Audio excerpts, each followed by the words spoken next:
Hello, Steve White, Trek Boy 89 for Steve Arts 89. Well, who remembers these? Star Trek magazine, the official magazine, has now been rebranded Star Trek Explorer.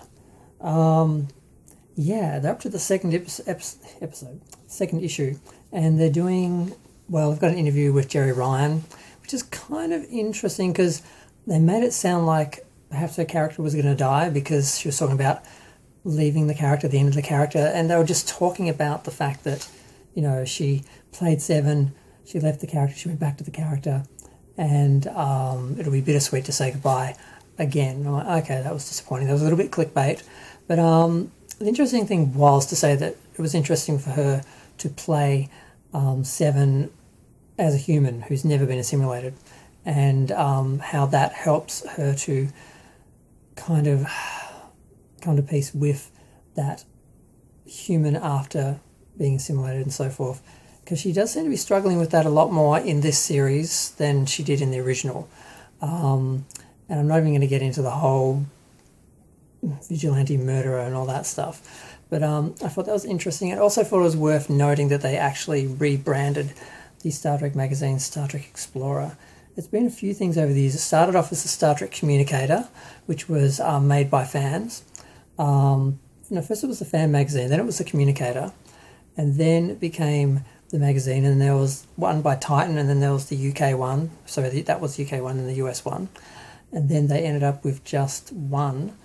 And I'm surprised it hasn't died. I mean, I haven't bought one for 2 years myself, and I did used to buy them every month.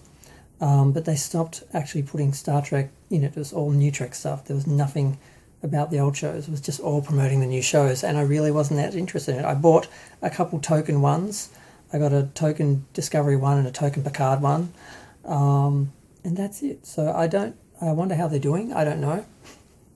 But yeah, the interview was just very brief, and I did find it interesting to think about the idea of, well, it's a bit of a missed opportunity. They don't seem to be dealing at all in this series. They're up to the 6th episode.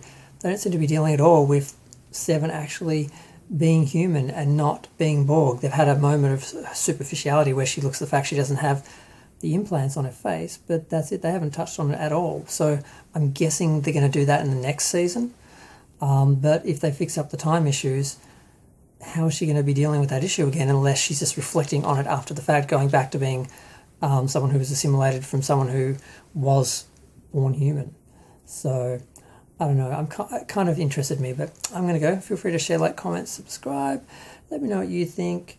I really, really hope there are some issues of the Explorer that I actually want to buy that actually, you know, focus on the original Star Trek and the other Star Treks, not just New Trek. Because, yeah, I miss buying them. I miss having a magazine. I'm going to go. Bye.